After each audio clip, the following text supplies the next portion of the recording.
गुलशन इकबाल कराची में एक call centre चल रहा था। उस कॉल सेंटर से अमेरिका और दीगर ममालिक में कॉल्स की जाती थी। वहाँ पर मोबाइल फ़ोन्स के ज़रिए उनके क्रेडिट कार्ड जो हैं वो चोरी किए जाते थे। और इस कॉल सेंटर को चलाने वाले पता है कौन थे? कौन? फरहान मलिक साहब। नहीं जानते यार, हैं आप? नहीं, ऐसा नहीं है सर। फरहान मलिक साहब के साथ काम किया है समा हाँ, मैंने किया है। फरहान मलिक साहब बहुत एनर्जेटिक आदमी हैं। न्यूज़ को नई एंगलिंग देने में उनका बहुत बड़ा किरदार है। छोटे-छोटे इश्यूज़ को बड़ा बनाकर पेश करना, ये उनकी एक महारत थी। फरहान मलिक ने रिपोर्टर्स को ना बहुत इज़्ज़त भी दिलवाई है। काम के मामले में किसी को नहीं बख्शते थे। समा तहलका, समा बाजी ले गया, समा समा हिट छा हुआ ना। गया। समा का पैटर्न फिर चैनल्स ने फॉलो भी किया। एक बंदा जो है वो इस एनर्जी से काम कर रहा हो और लोगों की एनर्जी जो है वो उसको मैच नहीं कर रही हो, तो लोग जो हैं वो आपकी मुखालफत में सामने आते हैं। फरहान मलिक के लिए बहुत से लोग बहुत ही ज़्यादा नेगेटिव जज़्बात भी रखते हैं। ये समा में जो इनके काम का अंदाज़ था ना, उसने लोगों को स्ट्रेस बहुत दिया है वैसे। जैसे आजकल सोशल मीडिया पे चल रहा है, वो कराची यूनिवर्सिटी के एक प्रोफ़ेसर साहब हैं, वो लिख रहे हैं उस पर और काफ़ी वायरल भी हो रहा है। कि वो मामला बहरहाल मिसहैंडल हुआ। यानी इन्होंने कराची यूनिवर्सिटी के हवाले से वो जो कुछ शह सुर्खियाँ थी या हेडलाइंस थी, वो बिल्कुल भी मुनासिब नहीं थी। अभी बहुत से चैनल्स में बहुत सारे लोग इनके ट्रेन किए हुए बैठे हुए हैं। बहुत से हमारे सहाफ़ी दोस्त ये समझते हैं सहाफ़ी नहीं है। ऐसा क्यों है? मतलब यानी सहाफ़ी में क्या सुरख़ाब के पर होते हैं, सहाफ़ी क्या होता है? ये खुली बात थी कि इमरान खान के हवाले से इनके नज़रियात बड़े वाज़ेह हैं। समा को अलीम खान साहब ने ख़रीदा, तो उसके बाद यानी एक बड़ा सवाल लग गया था कि यार अब फरहान मलिक अब क्या करेगा? यार उस आदमी ने इस्तीफ़ा दिया और ये बड़ा मुश्किल काम है। यानी अगर वो थोड़ा-सा अपने आप को टिल्ड करके समझौता करके कर लेते तो ये हो सकता था। आप मुझे ये बताएँ ना, कितने ऐसे लोग हैं जो ये करने की हिम्मत रखते हैं? उसके बाद एक डायरेक्टर न्यूज़ का डिजिटल प्लेटफ़ॉर्म को जॉइन करना, उसको बनाना, शुरू में मेरा ख़्याल है कोई साल डेढ़ तो इनका बड़ा माठा चला, लेकिन बासलाहियत आदमी है, चीज़ों को समझता है, टीम बनाना आती है। अभी तक फरहान मलिक साहब ने बहुत बहादुरी से सामना किया, उनकी बॉडी लैंग्वेज बता रही है, मुस्कुरा रहे हैं, हथकड़ियाँ लगी हुई हैं। हमारी दुआएँ उनके साथ हैं, हमदर्दियाँ उनके साथ हैं। इस सारी सूरत-ए-हाल में अभी सामना कर रहे हैं फरहान मलिक साहब, वो विन-विन पोज़ीशन पे ही हैं।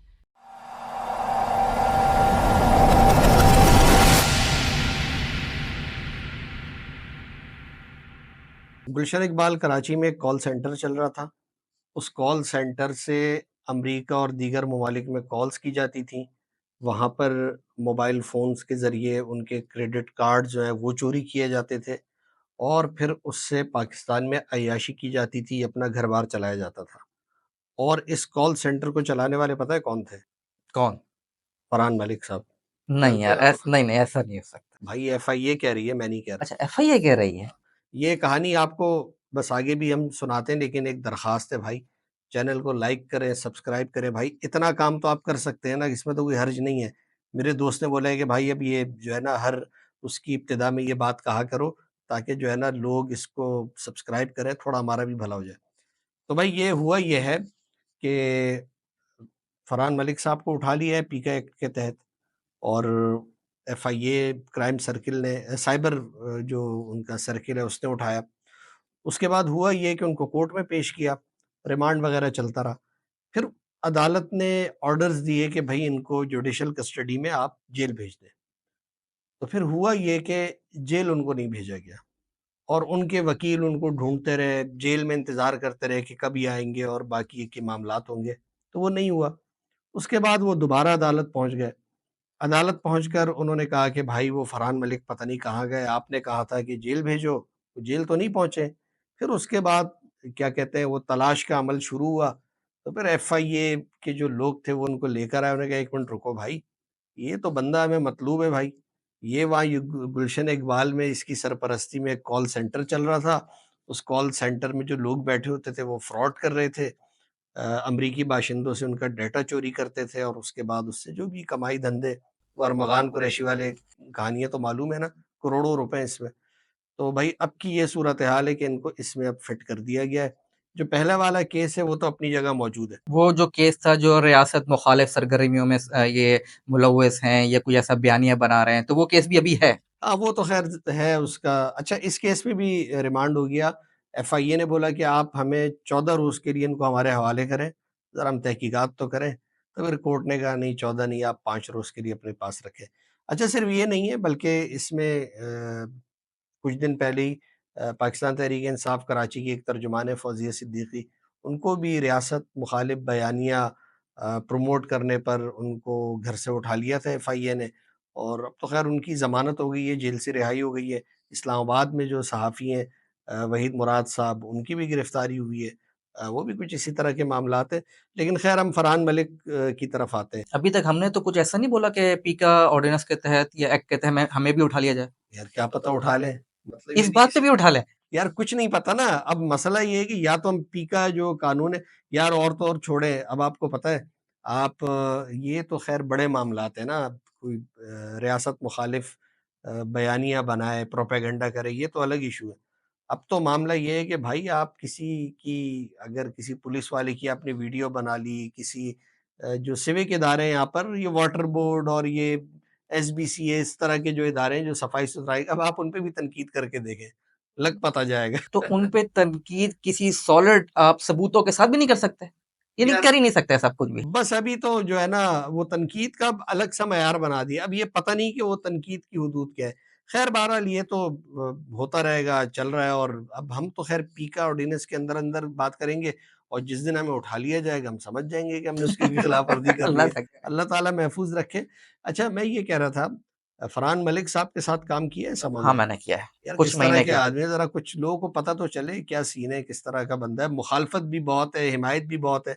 जो मेरा तजुर्बा है वो मैं बाद में शेयर करूँगा, पहले अपनी सुनाओ।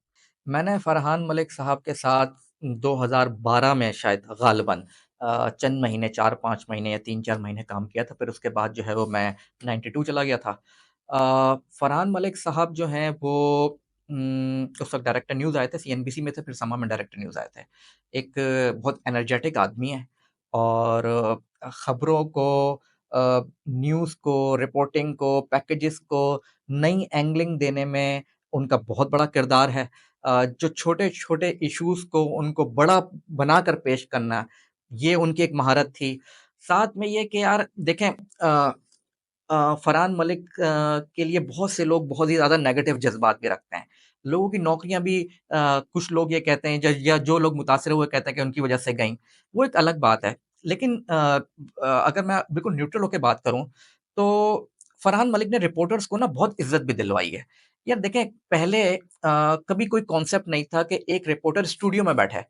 फरहान मलिक अगर आपके पास खबर है तो फरहान मलिक ने रिपोर्टर्स को स्टूडियो में बिठाया है। ये अलग बात है कि वो काम बहुत लेते थे और काम की डिमांड भी बहुत रखते थे और रिपोर्टर्स आपको पता है हम खुद भी रिपोर्टर्स रहे हैं, रिपोर्टर ज़रा काम कम करना चाहता है। वो चाहता है यार बस थोड़ा यार सारे पाकिस्तानी चाहते हैं ना, काम कम होना चाहिए यार, मतलब कौन इतना काम करे। लेकिन रिपोर्टर वो के चाइनीज़ जो सी-पैक के काम हो रहे हैं ना, उसमें जो चाइनीज़ है उनको भी बड़े गिले-शिकवे हैं। कहते हैं 12 बजे जो है ना, पाकिस्तानी इंजीनियर कहता है भाई छाँव ढूँढो निकलो, वो काम के आदी है। खैर बहरहाल ये तो तो एक यही पूरा कुछ फिनोमेना कहानी है। बस रिपोर्टर्स के साथ भी है। तो उन्होंने ठीक-ठाक रगड़ा मारा काम बहुत लिया एनर्जी बहुत थी उनमें एग्रेशन भी बहुत था बहुत लाउड होके बात करते थे और किसी को भी नहीं बख्शते थे ना, ठीक है? यानी कि काम के मामले में किसी को नहीं बख्शते थे। तो ये एक बात है कि देखें ऑब्वियसली एक होता ये है कि जब आप एक बंदा जो है वो इस एनर्जी से काम कर रहा हो और लोगों की एनर्जी जो है वो उसको मैच नहीं कर रही हो तो लोग जो हैं वो आपकी मुखालफत में सामने आते हैं, ठीक है? एक तो ये बात। दूसरी बात ये कि यार वो भी यंग है, कोई मैं नहीं समझता कोई 50 को भी क्रॉस किया होगा, 45-50 के दरमियान के होंगे मेरे ख़्याल में। तो यार अब अगर 10-15 साल पुरानी बात जैसे मैं कर रहा हूँ, तो यार लोगों से गलतियाँ भी होती होंगी, उनसे भी हुई होंगी। जैसे आजकल सोशल मीडिया पे चल रहा है, वो कराची यूनिवर्सिटी के एक प्रोफ़ेसर साहब हैं, वो लिख रहे हैं उस पर और काफ़ी वायरल भी हो रहा है। तो ठीक है, ऐसी बहुत गलतियाँ भी हुई होंगी उनसे और सबसे होती हैं। और जब आप इस तरह की रिपोर्टिंग में जा रहे होते हैं, एग्रेशन में जा रहे होते हैं, हर किसी को बस एक ही लाठी से जो है हाँक रहे होते हैं, तो कहीं न कहीं चीज़ें गलत भी हो जाती हैं। अच्छा, उसमें जो जो कराची यूनिवर्सिटी के प्रोफ़ेसर हैं डॉक्टर उसामा शफ़ीक़, दोस्त हैं हमारे, आजकल इंग्लैंड में होते हैं। उन्होंने वो लिखा, असल में वो बड़ा एक तल्ख़ वाक़या गुज़रा है ना, तो वो चीज़ें वही वाली बातें, देखिए मुकम्मल तो कोई नहीं है, ना तुम हो, ना मैं हूँ, ना ये हमारा जो है ना दोस्त निसार महसूद है, कोई नहीं है। सही है, कैमरे के पीछे है ना, हुँ। तो मुकम्मल तो कोई नहीं है। तो इसमें होता ये है कि वो मामला बहरहाल मिसहैंडल हुआ। यानी इन्होंने कराची यूनिवर्सिटी के हवाले से वो जो कुछ शह सुर्ख़ियाँ थी या हेडलाइन्स थी, वो बिल्कुल भी मुनासिब नहीं थी। और उसके नतीजे में बड़े मसाइल पैदा हुए। हमारे भी जो कुछ दोस्त वहाँ समा में काम करते थे, उनको बराह रास्त उसके असरात आए, यहाँ तक कि फिर आगे जाके उनकी जॉब्स भी ख़त्म हुई। तो बहरहाल ये एक पहलू है, लेकिन ख़ैर इस वक़्त वो इसलिए मौज़ूए बहस नहीं, चूँकि ये सोशल मीडिया पे बहुत वायरल था, तो इसलिए हमने कहा कि इस पर भी थोड़ी-सी हम बात कर लें। असल में मामला ये होता है कि जो इस वक़्त वो जिस तकलीफ़ में मुब्तला हैं, जो इस वक़्त जो जिस मसले को उनका सामना है, वो बहुत बड़ी चीज़ है। वो शायद इन मामलात से कहीं बालातर है। तो जैसे बाज़ लोग कह रहे हैं ना यार वो मकाफ़ात अमल, ख़ैर ये तो एक अलग साइंस है, मकाफ़ात अमल में तो कोई बहुत ज़्यादा यकीन नहीं रखता। अल्लाह ताला हशर में कोई हिसाब लेगा अच्छे-बुरे अमाल का, किसी के साथ दुनिया में हो जाता है। तो अगर कोई ये समझ रहा है कि यार उनके साथ कुछ किया तो उस चक्कर में नहीं भाई ऐसा कोई मामला नहीं है। वो तो किसी और चक्कर में उठे। अच्छा इनका एक मामला ये था कि चूँकि ख़ैर मैंने इनके साथ काम नहीं किया हुआ लेकिन ज़ाहिर-सी बात है एक फ़ील्ड में है तो इत्तलात आती रहती हैं। तो एग्रेशन और उनमें एनर्जी ये तो ख़ैर बहुत ज़्यादा थी कि स्टाइल था ना तालियाँ बजाते हुए आते थे, ये शॉट, ये करो, रिपोर्टर कहाँ है? उसको खड़ा करो, इसको बिठा दो, इसको कट कर दो, इसको प्रोग्राम में बिठा दो। तो अच्छा रिपोर्टर को वाक़ई उन्होंने यानी वो टॉक शोज़ तक में यानी कौन बिठाता है यार रिपोर्टर्स को? तो उन्होंने जो है ना उसको बड़ी इज़्ज़त अफ़ज़ाई की रिपोर्टर। अच्छा, ये जो इनका स्टाइल था ना, आपको पता है कि पहले डायरेक्टर न्यूज़ का ना कभी भी ऐसा स्टाइल नहीं रहा। डायरेक्टर न्यूज़ जो है वो हमेशा जो है वो अपने कमरों में बैठे रहते हैं और ये बैठे रहते थे और बहुत लिमिटेड सा यानी कि जो आपके कंट्रोलर न्यूज़ हो गए उनसे बात कर लेंगे, कोई बहुत अहम इश्यू होगा तो रिपोर्टर्स से डायरेक्ट हो जाएँगे, वरना नॉर्मली ऐसा नहीं हुआ करता था। मैंने जियो में भी काम किया है, वहाँ पे भी ऐसा नहीं था और इदारों में भी काम किया है, वहाँ पे भी ऐसा नहीं था। आपकी एक पूरी चेन चल रही थी। लेकिन फरहान मलिक में क्योंकि मैंने आपको बोला ना एनर्जी लेवल बहुत था, फिर उन्होंने एक समाज जैसे चैनल को उस ज़माने में उठा के नंबर 1 चैनल बनाया। ये अलग बात है कि उसमें कुछ ऐसी चीज़ें भी थी जैसे कि समा तहलका और फिर उस समा बाज़ी ले गया, समा बाज़ी ले गया, ये तो बड़ा समा हिट हुआ छा था, गया। समा छा गया, ठीक है। अच्छा फिर इसको तमाम चैनल्स ने कॉपी भी किया, अच्छा इस पूरे पैटर्न को कॉपी किया। एक चीज़ और थी, इनका कमाल ये था बल्कि है टीम बनाना आती है। हुँ, यानी फरहान मलिक डेस्क और रिपोर्टिंग का जो एक कॉम्बिनेशन होता था, हुँ, बल्कि डेस्क की तो एक बड़ी अथॉरिटी नज़र आती थी, हुँ, जो इनकी टीम के जो लोग अभी भी हम उनको हुँ, झेलते हैं कहीं न हुँ, कहीं, हुँ, तो उनकी एक अथॉरिटी नज़र आती है हुँ, चीज़ों पे। अच्छा ग्रिप भी होती थी, तो उनको सुर्खियाँ निकालना, वो तमाम चैनल से वो चुन-चुन के लोगों को मेरिट पे लाते थे कि हुँ, भई क्या जो है ना बंदा किस यानी अगर हुँ, वो काम का है, तो वो फिर नहीं छोड़ते थे। तो वो उसमें टीम बनाना और ये जो पैटर्न है फिर समा का पैटर्न फिर चैनल्स ने फॉलो भी किया। हुँ, सबने नहीं लेकिन बहुत सारों ने फॉलो किया और एक ट्रेंड सेटर बन गया और एक चीज़ ये होती थी, कमाल ये था समा जो इनके उसमें वो कर रहा था, बहुत छोटी-सी खबर को उठाकर ये हुँ, रिपोर्टर की यानी वो गली मोहल्ले की खबर प्राइम टाइम में चल रही है। हुँ, तो वो एकदम से बहुत अजीब चीज़ थी ना हुँ, लोगों के लिए। हुँ, वो हमारे दोस्त थे फैसल खान वो उसमें रिपोर्टिंग करते थे इसकी एजुकेशन की, हेल्थ की। तो वो कोई स्कूल शाह फैसल कॉलोनी का या किसी भी जगह का कोई स्कूल, हुँ, उसकी कोई अच्छी स्टोरी वो लेकर आए और उसको फरहान मलिक ने इतनी बड़ी जगह दी कि वो गवर्नर होते थे इशरत उल इबाद साहब, वो उसका नोटिस ले रहे हैं। तो वो छोटे मसले को वो ऐसा हाइलाइट करके पेश किया जाता था, कि लोग हुँ। परेशान हो जाते थे कि यार क्या वाक़ई यही मसला है आज का? अच्छा ये जो आपने बात बोली ना कि टीम बनाते थे, ये बात बिल्कुल सही है। इनकी अब जो टीम्स के मुख्तलिफ लोग मुख्तलिफ चैनल्स में बैठे हुए हैं। अच्छा एक और मैं आपको मज़ेदार बात बताऊँ इस चीज़ से निकली बात कि फरहान मलिक के आने से पहले रिपोर्टर्स के लिए एक रिपोर्ट बनाना और एक पैकेज बनाना जो न्यूज़ रिपोर्ट्स होती हैं पूरी, वो एक बड़ा मरहला समझा जाता था ना। अच्छा जब फरहान मलिक ने आके इसको टेक ओवर किया समा को और जब उन्होंने आके चीज़ें बनवानी शुरू की और जिस स्पीड से चीज़ें बननी शुरू हुईं, तो फिर पैकेज बनना तो कोई मसला ही नहीं रह गया। अब हुआ ये कि आपके बंदा यूँ जा बाहर जाए, शूट करके आए आए और आधे घंटे में पूरा रिपोर्ट तैयार, ऑन एयर के लिए तैयार। ये समा ने पूरा का फिर पूरा वो तो स्टाइल हर दिया। बुलेटिन में अलग-अलग रिपोर्ट माँगते थे। मैं तो अलग-अलग रिपोर्ट, बिल्कुल यानी ऐसा ही मैंने रहा। भी समा में काम हाँ, किया ना, वो हमारा असाइनमेंट एडिटर होता था ज़हीर अवान हमारा दोस्त, हुँ, वो हमारी ज़िंदगी का अज़ाब था। हाँ, अब वो सुबह आए 12 में क्या दे रहे हो? अच्छा हुँ, भाई ये दे दिया। 3 में क्या दे रहे हो? हाँ, 6 में क्या दे रहे हो? उसको हुँ, बोलता खुदा को मान यार क्या करेगा? हाँ, तो वो उसके लिए एक पैकेज हमें इज़ाफ़ी एक जेब में रखना पड़ता था, कि बिल्कुल यार ऐसा ये ही। जो है ना कल हम इस पे करेंगे और कल हाँ। थोड़ा-सा ज़रा आराम कर लेंगे। लेकिन इसका एक जो नेगेटिव एंगल ये है इस काम का कि देखें जो रिपोर्टर है, रिपोर्टर का काम ये भी होता है ना कि वो कोई अपनी बीट्स में से कोई एक्सक्लूसिव खबरें निकाल के लेकर आए, तो वो नहीं हो पाती थी। बंदा हर कोई ना रूटीन की खबरों में लग गया था, क्योंकि उसको यही था कि ऊपर से प्रेशर है यार, रोज़ की चीज़ें दो, रोज़ की चीज़ें दो। अभी अगले बुलेटिन में क्या दे रहे हो, इसको अपडेट कर दो। अगर 12 के बुलेटिन में कोई चीज़ चली है, उसी को 3 में अपडेट करके दे दो। बिल्कुल, हाँ, अपडेट तो करने ये का जो भी होता था। तमाम चीज़ें थी ना, ये एक इज़ाफ़ी बर्डन जो है वो रिपोर्टर अपने ऊपर समझता अच्छा था। बर्डन के साथ ना एक चीज़ और थी यानी फरहान मलिक के जो काम का अंदाज़ था, अब तो मेरा ख़्याल है शायद रफ़्तार पे कुछ तब्दील हो गया हो लेकिन वही उमूमी मिज़ाज है। ये समा में जो इनके काम का अंदाज़ था ना, उसने लोगों को स्ट्रेस बहुत दिया है वैसे, बड़ा बिल्कुल ऐसा प्रेशर था। है। हाँ। यानी मैं अंदाज़ा होता था चाहे डेस्क के लोगों या वो रिपोर्टिंग के, तो वो बहरहाल एक हद तक परेशान भी रहते थे। यानी एक इंसान की कैपेसिटी है ना यार, मशीन तो नहीं है। हुँ, अब इनको तो काम उसी एनर्जी के साथ चाहिए, हुँ, एक्सीलेटर इनका वही जो है ना हुँ, 100 पर है, हुँ, हुँ, उससे कम नहीं आना हुँ, चाहिए। तो वो इंसान की कैपेसिटी है, तो वो कितनी ये हर रोज़ यार कितना कुआँ खोदेगा। हुँ, तो बहरहाल इसमें बहुत सारे लोग डिप्रेशन में भी गए, हुँ। टेंशन का शिकार हुए। तो बहरहाल और बहुत मंफ़ी लोग बहुत निकल के भी सामने आए, ठीक है ना? बहुत टैलेंट बहुत निकल के सामने आए, बहुत से एंकर्स निकल कर सामने आए, रिपोर्टर्स बहुत सारे निकल के सामने आए। मैंने आपको जैसे बताया ना कि यार मैं खुद जो है अपनी एक खबर पे स्टूडियो में बैठा, ठीक है? उसमें ठीक है इमरान अहमद का भी किरदार था जो उस वक़्त हमारे ब्यूरो चीफ थे आजकल बोल के डायरेक्टर न्यूज़ हैं, उन्होंने जाके फरहान मलिक को बोला कि खबर थी ऐसी, फिर मुझे स्टूडियो में बिठा दिया गया। ऐसे अच्छा मेरे पास से थोड़ी खबरें खबरें भी कम हुआ करती थी, तो लेकिन जो हमारे बाकी दोस्त हैं इनके पास तो बड़ी जैसे अमर रहमान खान है, बहुत दफ़ा स्टूडियो में बैठा, दूसरे और लोग हैं, अली हफीज़ है, ये सब बहुत हमें एक्सपोजर मिला, ठीक है ना? रिपोर्टर को एक्सपोजर मिला कि वो जाके वो भी स्टूडियो में बैठ के अपनी खबर पे खुद वो तज़िया दे रहा है। लेकिन आम हालात में तो ये होता है कि कोई खबर आई बड़ी से बड़ी, रिपोर्टर को आपने 30 सेकंड में बहुत-बहुत शुक्रिया करके उसको काटा और आपने कोई एक एनालिस्ट ले लिया, जो कि उस रिपोर्टर की खबर पे पूरा का पूरा एनालिसिस शुरू कर दे। इन्होंने इस पैटर्न को भी खत्म किया था। अच्छा उसमें तो ये होता है ना कि रिपोर्टर बेचारे को तो अक्सर पहले बता दिया जाता है यार 30 सेकंड है सारी बात कर दो। वो 30 सेकंड जैसे ही बेचारा 31वें सेकंड में दाखिल होता है, आवाज़ आती है बहुत-बहुत शुक्रिया। हुँ, अच्छा बहुत-बहुत शुक्रिया के बाद जो है ना वो बेचारा बाहर है, बाकी सारे लोग खेल रहे हैं। हुँ, तो वो रिपोर्टर का असल में इश्यू ये होता था कि यार अब हुँ, उसको एंकर लोग थोड़ी इतनी कोई लिफ्ट कराते थे उस ज़माने में कि आपको स्टूडियो में अपने बराबर बिठाएँ। हुँ, उसको तो बेचारे को शायद बराबर कमी कमीन समझते थे, बराबर कभी नहीं समझते थे।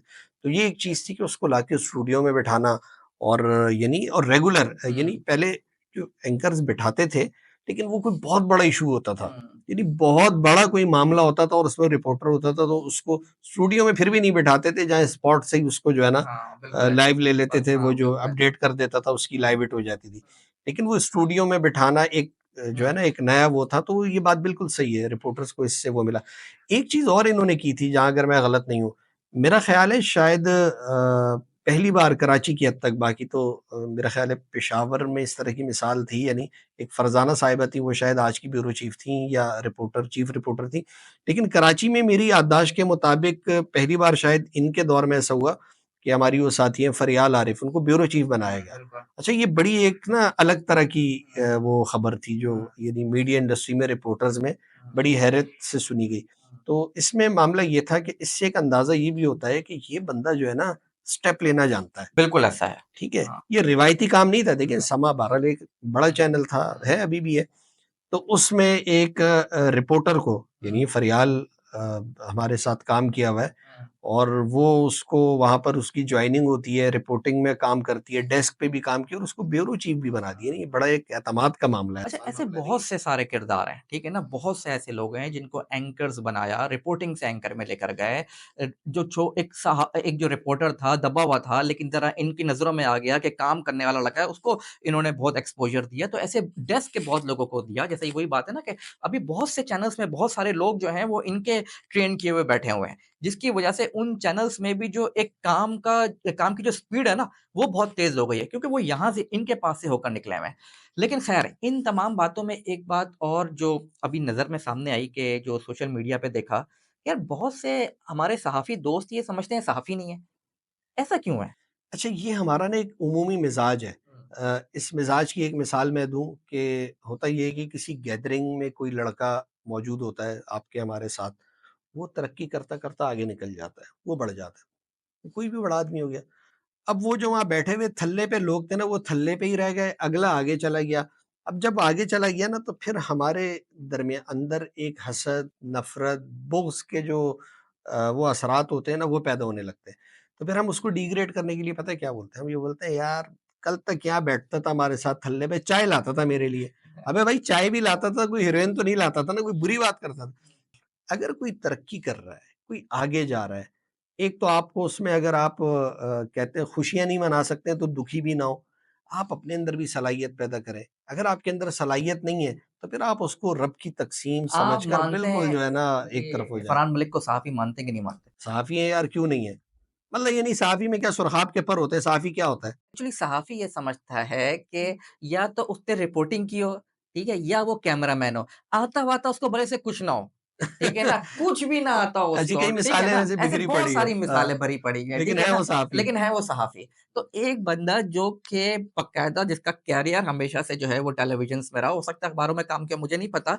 लेकिन उन्होंने लीड किया, इतने न्यूज़ चैनल्स को लीड करने के बाद रिपोर्टर्स को किया, बहुत से लोगों का टैलेंट सामने लेकर आए, वो सहाफ़ी नहीं है। हैं? नहीं, ये इन चीज़ों से ख़ैर निकलना चाहिए और इसमें प्रेस क्लब में भी बड़ा एक मामला होता है कि इस हुँ, तरह के जो लोग हैं, हुँ, एंकर्स हैं, उनको जो है ना मेंबरशिप नहीं मिलेगी और फिर हुँ, हमारी जो सहाफ़ियों ने बहुत सारी तंज़ीमें बनाई हैं ना, ये मेंबर होगा, ये नहीं हुँ, वो छोटी-सी सोच को थोड़ा बड़ा करें यार। हुँ, कोई अगर आगे निकल गया, उसका एनालिसिस यूँ करें कि यार ये तो चलो निकल गया। मैं क्या कर सकता हूँ आगे बढ़ने के लिए? ये भी एक अलहदा डिबेट है कि बहुत सारे लोग आगे किस तरह बढ़ते हैं, यानी किन लोगों की मदद हासिल होती है, ये एक अलहदा पहलू है। लेकिन मेरा जो ख़्याल है, मैं मेरी राय ये रहती है कि पॉज़िटिव रहना चाहिए, यानी ये ज़्यादा बेहतर है। और एक आदमी सहाफ़ी नहीं है, आप लठ लेके पड़ जाते हैं फिर, यानी सहाफ़ी नहीं है, तो इसका मतलब है उसको उठा लिया गया है, सही उसके साथ जो हो रहा है आपको तस्कीन मिल रही है, आप बड़े खुश हो रहे हैं। तो यार ये तो एक कमीनापन है। अच्छा, अब जो फरहान मलिक साहब को जो ये हिरासत में लिया गया है, एफआईए ने जो लिया है, तो इस पे थोड़ी-सी बात कर लें, ताकि एक चीज़ों को हम एंड पे भी लेकर आएँ। तो ये क्या केस क्या बना? कुछ समझ नहीं आया, लेकिन कुछ थोड़ा एहतियात में रह के बात करेगा, ये ना हो कि हम लोग भी जो है वो कल कहीं कुछ चीज़ें भुगत रहे हों। यार एफआईए वाले देख भी रहे होंगे यार हम ऐसी-वैसी कोई बात देखें अभी तक की नहीं है, बड़े हल्के-फुल्के अंदाज में चल रहा है। यार असल में देखिए इश्यू जो है ना बना जो इनका बल्कि ये भी एक इंटरेस्टिंग बात है, मेरा ख़्याल है इलेक्ट्रॉनिक मीडिया का पहला आदमी है जो डायरेक्टर न्यूज़ होते हुए जो इन्होंने इस्तीफ़ा दिया उस पे भी थोड़ी-सी हम बात कर लें। देखिए समा में ये खुली बात थी कि इमरान खान के हवाले से इनके नज़रियात बड़े वाज़ेह हैं। तो समा को अलीम खान साहब ने खरीदा और वो पहले पीटीआई में थे और अब जो है वो अ, यानी अपनी इस जमात हुकूमत बना में ली। शामिल है, अपनी जमात बना ली है, जो भी हुआ। तो उसके बाद यानी एक बड़ा सवाल लग गया था कि यार अब फरहान मलिक अब क्या करेगा? यानी ये बड़ा इंटरेस्टिंग सोशल मीडिया पर भी इस पे बात होती है, साफ़ ही बात करते थे, अब पता चलेगा ना डायरेक्टर न्यूज़ यार एक एग्ज़ीक्यूटिव पोस्ट है और डायरेक्टर न्यूज़ भी समा का और एक अथॉरिटी के साथ और एक काम करने वाला आदमी और यकीनी तौर पे तनख्वाह उनकी बहुत अच्छी होगी। हमें नहीं पता लेकिन लाखों रुपए में होगी।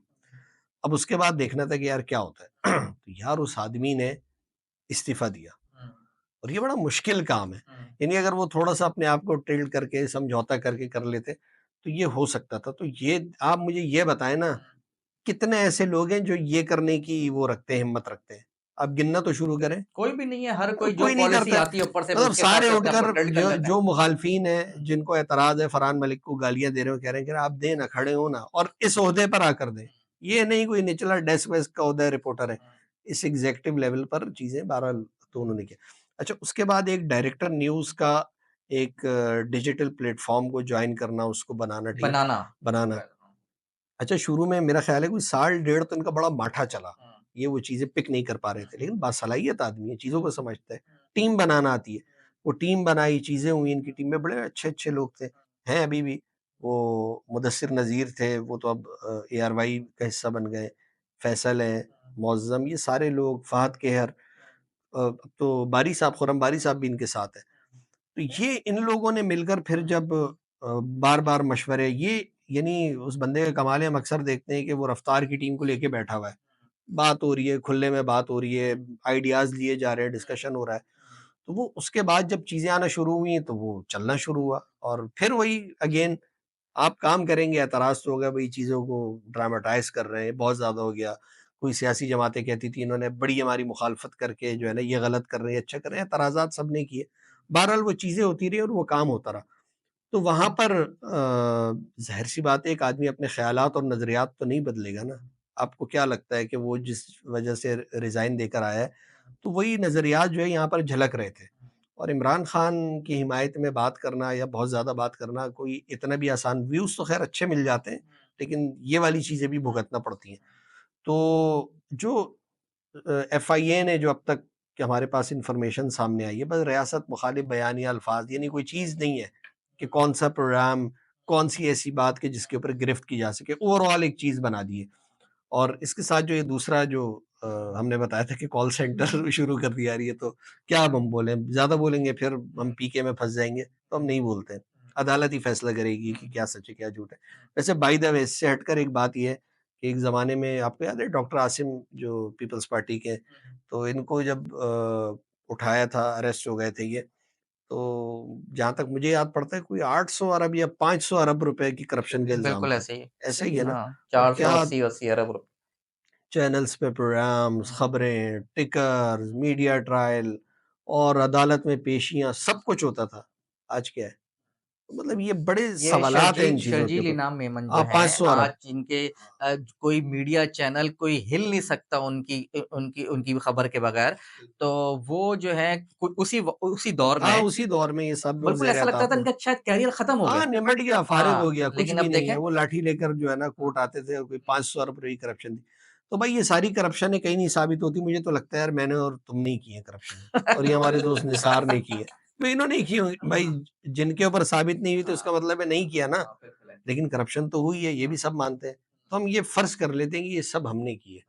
तो बस अब इससे ज़्यादा क्या बोलें? लेकिन इससे ज़्यादा कम से कम इतना तो बोला जा सकता है कि हम ये नहीं बोल रहे कि जो केसेज़ हैं उन केसेज़ का क्या बनना है, क्या नहीं बनना। लेकिन फरहान मलिक साहब जो हैं जितना मैं जानता हूँ फ़ील्ड में मेरे दोस्त बहुत इनके साथ काम करते रहे हैं। ऐसा तो नहीं हो सकता कि यार कोई मुल्क मुख़ालिफ़ बयानियाँ चला रहे हों, कौम के खिलाफ किसी बैरूनी एजेंडे पे काम कर रहा हो, ऐसा तो नहीं हो सकता। अच्छा, मेरी फरहान मलिक साहब से यानी वैसे तो हम एक-दूसरे को जानते थे। मेरी इनसे 1-2 मुलाकातें हुईं और वो हुई रफ़्तार के हेड ऑफ़िस में, उसके पॉडकास्ट में मैं शिरकत करता रहा हूँ, तो वहाँ मुलाकात हुई।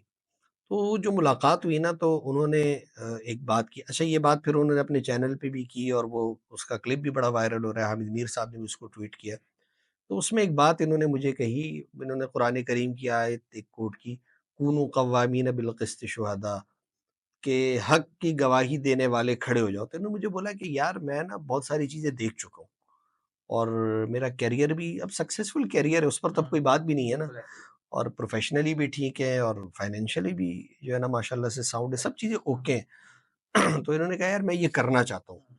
अच्छा, उन्होंने जिस चीज़ को ठीक समझा, इख्तिलाफ़ इत्तेफ़ाक एक अपनी जगह। यार वो आदमी खड़ा तो हुआ ना, उसने स्टैंड तो लिया ना। देखें इस सोसाइटी में, इन हालात में ये स्टैंड लेना बिल्कुल मामूली बात नहीं है। ये कोई बच्चों का खेल नहीं है। ये जो बाहर रहकर हम लोग तबसरे कर रहे होते हैं ना दूसरों पे, सोशल मीडिया पे इधर-उधर, यार आप अपने अंदर इतनी जुर्रत पैदा कर सकते हो? आप आ जाओ। यार उस आदमी ने किया ना, वो खामोश रह सकता था। कोई मसला ही नहीं था अगर वो इन चीज़ों से पीछे हट जाए, कोई इश्यू नहीं है। वो नहीं हटा भाई। तो वो खड़ा रहा, उसने की। हो सकता है अब आने के बाद शायद वो वाली बात ना रहे, लेकिन जहाँ तक वो मामले को ले जा सकता था, लेके दिखाया, इम्पैक्ट डाला उसने। यानी रफ्तार जो उनका डिजिटल प्लेटफ़ॉर्म है, वो डिस्कस हुआ भाई। लोग उसकी वीडियोज़ देखते थे, उसने जो चीज़ें पेश की, तो ये वही उनका जो एक उसके पीछे माइंडसेट था, वो नज़र आया उसमें, किस तरह चीज़ों को पेश करना है। तो वो नज़र आई, ये एक आसान काम नहीं होता। बहरहाल इस पर एप्रिशिएट करना बनता है कि एक बंदा खड़ा तो रहा ना यार, आजकल के दौर में जब आप अपनी जॉब नहीं छोड़ सकते।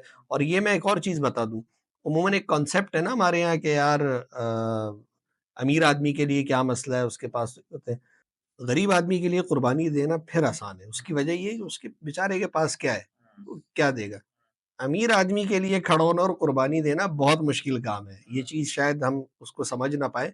जिस आदमी के जो है ना अकाउंट में पैसे पड़े हों और अकाउंट सीज़ हो जाए, आप बताएँ ना क्या करेगा? सही है, अकाउंट सीज़ होना कोई मसला है? जिस आदमी की अच्छी जॉब हो, वो उसको छोड़ने पर मजबूर कर दिया जाए या वो खुद छोड़ दे, या वो एक प्लेटफ़ॉर्म लेकर एक ऐसा नैरेटिव लेकर चले कि जो बहुत सारे लोगों को पसंद ना आता हो, जिसको उसको भुगतना पड़े, तो ये आसान बात नहीं है। बिल्कुल ऐसा ही। अच्छा इस सारी सूरत-ए-हाल में ना जिसको अभी सामना कर रहे हैं फरहान मलिक साहब, इसमें मेरे ख़्याल में वो विन-विन पोज़ीशन पे ही हैं। चाहे अभी कुछ भी हो, आगे आने वाले हालात में अल्लाह ताला बेहतरी करे उनके लिए और सबके लिए, जो इस ऑर्डिनेंस के तहत उठाए जा रहे हैं। लेकिन इस सूरत-ए-हाल में मुझे वो ऐसा लगता है कि वो हैं विन-विन पोज़ीशन में। क्या कहेंगे? हाँ, हाँ, विन-विन पोज़ीशन है। असल में इसके लिए आपको जो है ना मेंटली बहुत स्ट्रॉन्ग होना पड़ता है। वो अभी तक नज़र और भी आ रहा है, हाँ, जिस वो नज़र तरीके आ से वो रहा उनकी है। वीडियो अल्लाह सामने आ ताला रही है। पर हाँ। आप पे यकीन होना चाहिए। मैं मतलब एक साहब से मिला था, ऐसे ही मामलात में वो जो है ना कोई गिरफ्तार हुए थे। तो उन्होंने बड़ी अच्छी बात बोली। उन्होंने कहा यार ये अगर कोई मामला हुआ मेरे साथ, ये तकदीर इलाही थी। ये लिखा हुआ था, ये होकर रहना था। तो जब आप ये आपका यकीन हो कि भाई ये तकदीर है, तो आपको उसका सामना करने में आसानी होती है। तो बहरहाल अभी तक फरहान मलिक साहब ने बहुत बहादुरी से सामना किया, उनकी बॉडी लैंग्वेज बता रही है, मुस्कुरा रहे हैं, हथकड़ियाँ लगी हुई हैं। तो जो कुछ उन्होंने कहा बहरहाल उसकी वो कीमत भी चुका रहे हैं। तो हमारी दुआएँ उनके साथ हैं, हमदर्दियाँ उनके साथ हैं और उम्मीद है कि इंशाअल्लाह वो अदालती प्रोसेस से सुरखरू होकर निकलेंगे और फिर हमारे दरमियान मौजूद होंगे और जिस तरह से वो काम कर रहे थे, वो करेंगे और अगर कुछ ऐसी चीज़ें हैं कि जो वाक़ई बहुत काबिल एतराज़ हो, तो मेरा ख़्याल है वो उनको रिव्यू करना चाहिए। कोई हर्ज नहीं है, चीज़ों में पीछे हटना चाहिए। तो लगेगा इंशाअल्लाह आगे भी रफ़्तार की तरफ से हमें अच्छा कंटेंट देखने को मिलेगा। ठीक हो गया। ठीक है नाज़रीन, गुफ्तगू आपने सुन ली, बस इख्तितामी मराहिल है। मुझे पता है कि बहुत सारे लोग शायद इस पर एतराज़ हो क्योंकि वही वाली बात है कि फरहान मलिक पर तनकीद भी बहुत है, एतराज़ भी बहुत है, चाहने वाले भी बहुत हैं और मुखालफिन भी बहुत हैं। बहरहाल हमने कोशिश की कि उनकी शख्सियत के बारे में, काम के तरीक़े, उनके नज़रियात, ख़यालात के बारे में कुछ गुफ्तगू करें और गुफ्तगू वही है जो हम पहले भी कर चुके हैं कि मनफ़ी, मस्बत हर तरह की चीज़ें इंसान की शख्सियत में जमा होती हैं। तो बहरहाल इस वक़्त वो एक मुश्किल हालत में हैं और हमारी हमदर्दियाँ, दुआएँ उनके साथ हैं। अल्लाह ताला उनके लिए आसानी पैदा करे। दोबारा हाज़िर होंगे आपके लिए किसी नए पॉडकास्ट के साथ, नई गुफ्तगू के साथ, नए मेहमान के साथ। इजाज़त दीजिए। अल्लाह हाफ़िज़।